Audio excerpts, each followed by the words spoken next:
就是现在 RW 俠等於是我這第一把輸的有點虧。來看看冉冉教練這一局的一個思路。第一班應該是沒什麼問題的，那就是盾山。對，主要看西安 WE 的這個班位。對，西安 WE 這個班位，他如果是搬的魯班大師和空空兒之外的英雄，那麼這局就阿德俠還會去選個體系。但如果說阿德俠這邊搬了盾山之後，西安 WE 搬了魯班大師和空空兒其中一個，那阿德俠就可以通過去搬元輔啊，去搬什麼狄仁傑啊，然後去搬海諾啊，去搬狂鐵啊，來騙你把這魯班大師和空空兒送上班位，然後自己選一個蘇烈，這樣子就是體系都沒了，但是我可以拿到一個強勢蘇烈。對 ，RW 這邊是搬掉了狂鐵，那就看這個空你搬不搬了。是的。其實你把空放出去的話 ，RW 俠他是可以蘇烈空，他就選蘇烈，那這個空你拿你也是燙，你也比較難受。他還是把空空兒給他送上去了。看這個時候 RW 俠他博弈，他要先出哪一個了？是不是拿蘇烈？選了蓝色方一樓蘇烈。拿蘇烈的話，那 WE 這邊的話，少素媛肯定是拿的。少素媛拿的話，然後配個大司命，或者配個元坦，配大司命配元坦。梦溪這個反手流蘇烈啊，這把放在 WE 面前的是你是揍他還是不揍他？你揍他的話要保持好身位，你別被他揍到一半回頭大閃，然後反開你。也是 RW 俠這邊游走的一個得分點吧。WE 少思源加戈亞，少思源戈亞下路強勢組合。這個強勢就真強勢了，因為蘇烈現在1分鐘前沒法搶線了。天龍騰淵，敖影下路抗壓。下半頭 WE 是純優了，這把應該是抗壓打中上，打中上選海月，海月配蘇烈。龍團口子真扎實啊，非常扎實。啊，放在 WE 面前的這個敖影他也不好切，但是他在邊路的話，是不是在3楼的位置要先出？先出打野，先把元坦給拿了。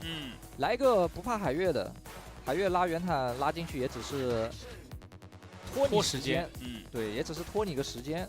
然後海月如果拉的是別人的話，元坦在外面也能夠拆火。對，然後敖影比較怕的幾個點的話，RW 俠可以給他送班位。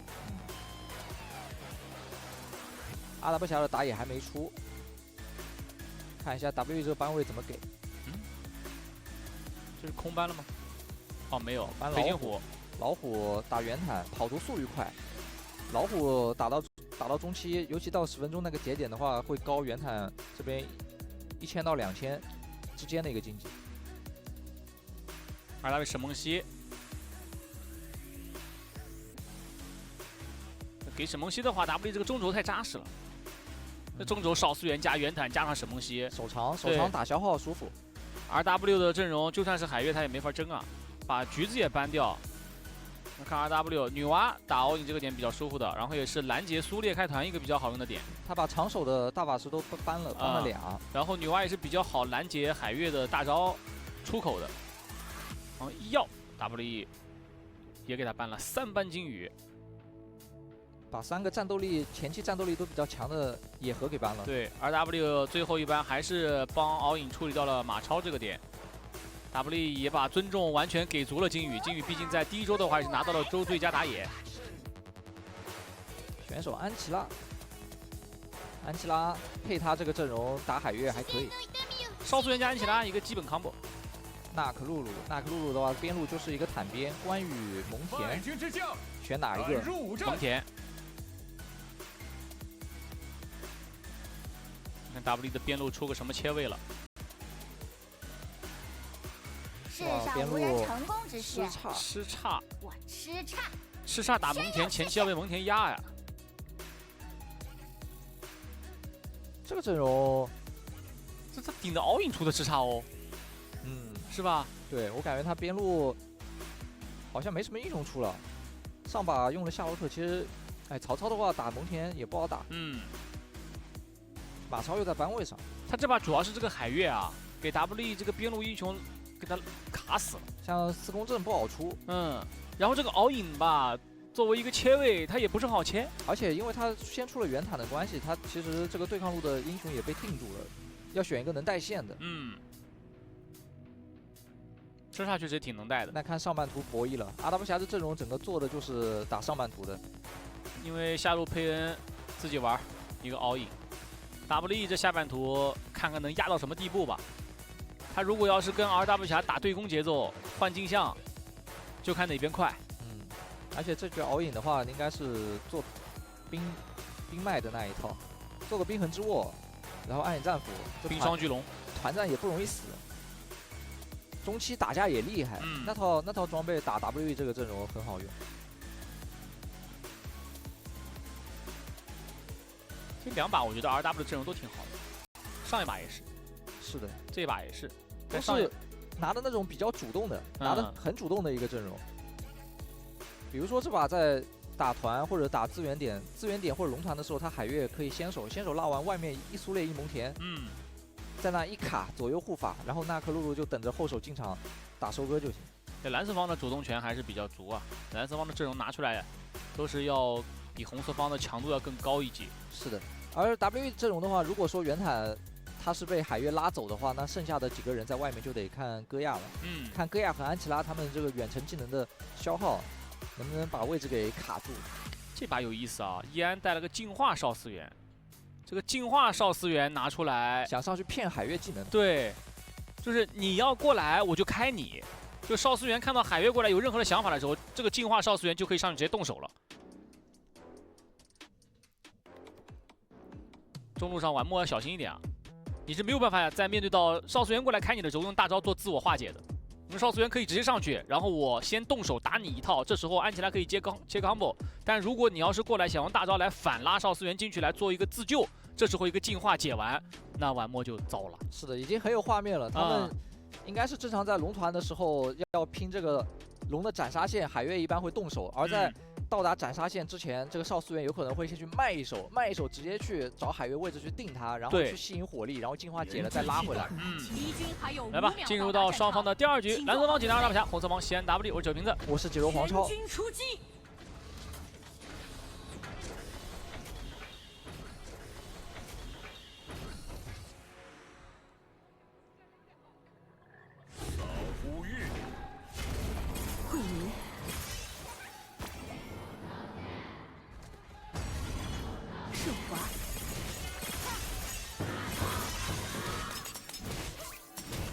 中路第一波線，敖影是做了一個換線的，跟蒙恬兩個人雙邊做了個換線，用敖影上去追吃叉。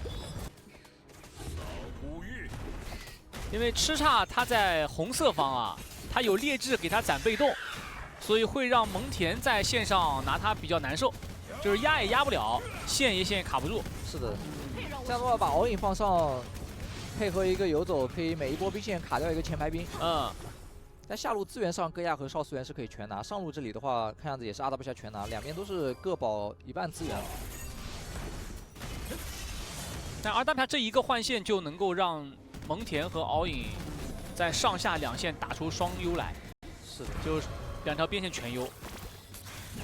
蒙恬的話，他就是經濟吃的會比吃叉在那邊抗壓吃的更多。但這也是個好事，他能扛啊。他前期給他多吃點錢，4分鐘龍團他全補給你。我想蹲一下，看吃叉在不在頭裡埋伏，沒蹲到就直接把上線一吃，然後再傳到中路，再吃一個中線。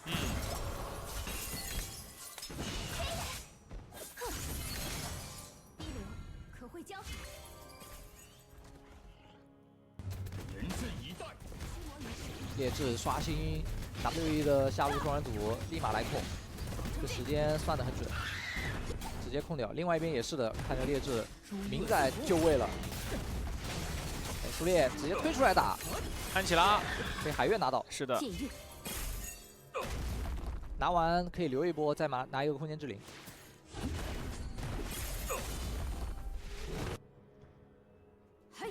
這就跟我們一開始說的不一樣了。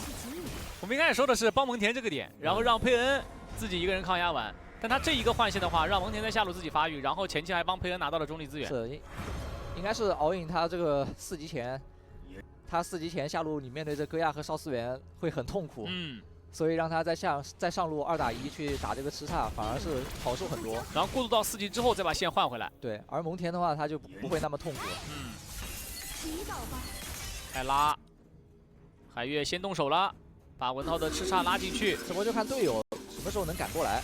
蘇烈看看出來之後這個門能不能守得住。文濤出來，蘇烈一個大拍到了，後續還有娜可露露，最終是晚墨拿到了1血。這波文濤有一個死亡閃啊。 是的，他就想出來去躲一下蘇烈，隊友應該跟他爆點了，蘇烈往上靠，再守你出來。但是夢溪趕到的是恰到好處，不趕早不趕晚，趕的就是剛剛好。文濤交閃都還在夢溪的那個大招範圍內。那现在文濤他這個吃叉已經是過得極其難受了，才1500的經濟。現在蒙恬轉上去已經2100了。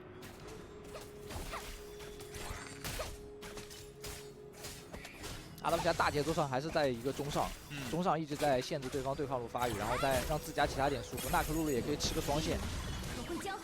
雖然從表面上看，昭絕這個點沒有受到什麼干擾和影響，但是如果 W 上半圖被打崩了，野區可能要被禁。是的，這娜可露露在4分鐘龍團是已經8級了，8級3400的經濟，這團戰很難打。這個龍西安 W 只能放。 蘇烈頂回來，蒙恬頂回來，海月拉完了之後，金宇拿龍，拿完龍正面，蒙恬切個方圓陣 ，W 這個門他也不敢守，最終被拉出來，袁坦吃一波集火，最終被佩恩拿到人頭。沒有提前規劃好這個龍團到底該不該打哈？RW 俠肯定會利用他蘇烈和蒙恬的這種強勢期，加上一個這麼肥娜可露露去跟你接團的。對，這把15比2，依舊只有2人看好西安 W。是的，而西安 W 的話，他最好是在這波龍團前提前，要麼去換個節奏，做波鏡像。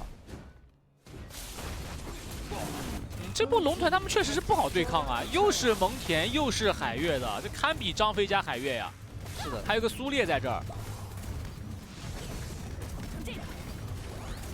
最後我們看到的畫面就是紫衣鷹頂進去，然後自己吃控制，被推回来，然後海月拉走定戰場，然後隊友都不敢看他。对，接都不敢接，因為就只有你一個前排，你被拉進去之後，那其他人怎麼辦？娜可露露已經4400了，這把分均也差不多900多了。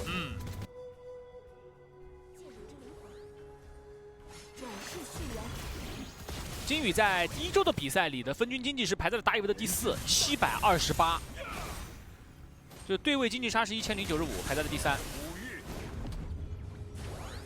這是有在打坦野和野合的一個綜合的數據。想要去抓一波敖影，反個紅，但時間上沒卡好，讓敖影把這個紅已經拿完了。上路娜可露露也可以推個塔。 中路這裡 WE 只是過個線，沒法再壓。馬上看 RW 俠可以打一波紅區節奏，看他怎麼想的。敖影想去下路清線，但是被叫住了，要卡一下吃叉。這吃叉看到敖影要被打一套，上路一塔推完直接回中，把藍一收。然後這時候敖影就可以下路吃錢了。戈亞在上路漏了，這個藍區可以反。中路是留守了一個海月，避免被 WE 攔截 RW 俠進野區不成，然後返回中路被卡的情況。這敖影和娜可露露有想法，想要抓一波文濤，吃叉不給機會，看來其他有點想蹲人的意思了。 但也挺難受的。現在一個有被動的蘇烈和一個這麼肥的蒙恬過來開個視野戰，其他都不好打先手，只能靠戈亞了。等戈亞2件套的時候，找機會爆一波試一試。哦，這個時候可以試一下。2件套有了，閃電匕首加個末世，打前排消耗上面已經是很痛了。對，其實 RW 俠在前期打上半圖，並沒有能夠打進 WE 的紅區。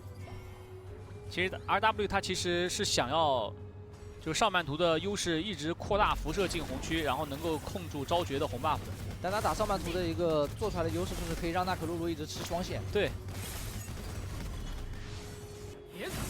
閃現貼臉，然後讓蒙恬過來，絲血的敖影開出了大招上天，但最終小杜這個位置沒了。小杜跟佩恩2個人過來，想要找一波文濤的麻丸落地，剛好吃到了文濤的這一發。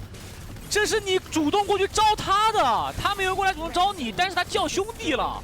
這波真沒必要，這是感覺是個人節奏了啊，在大節奏之外的，你本來正常順着金羽的這個節奏打就行了。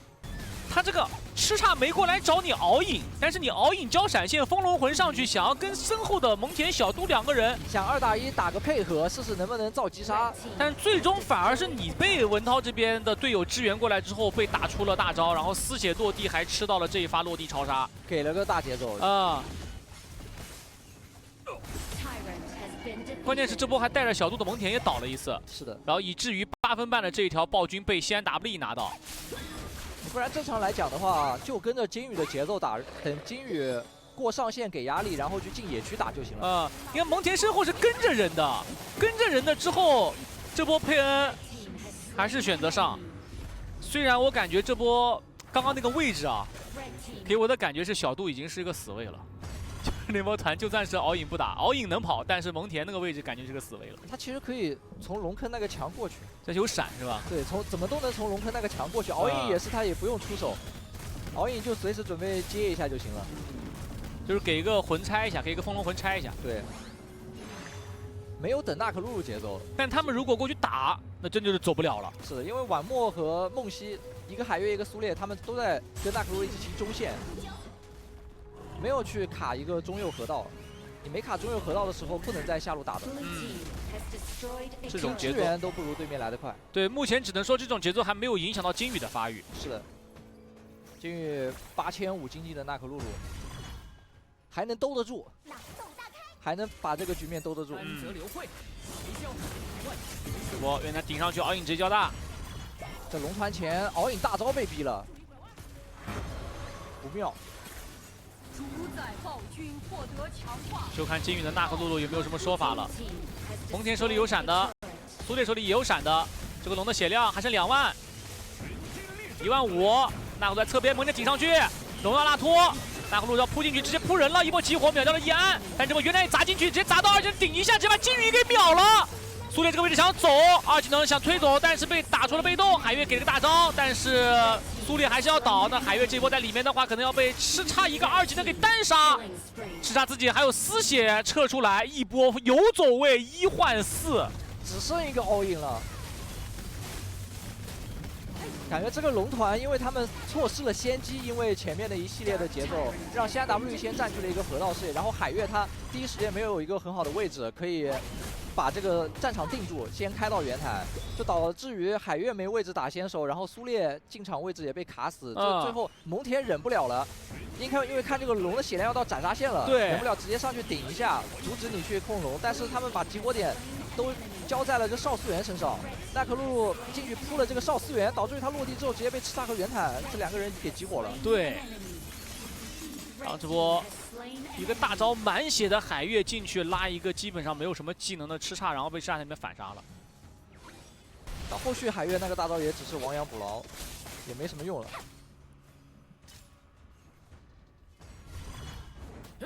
有點亂了，從那波開始以後。对，我怎麼感覺今天 RW 碰不過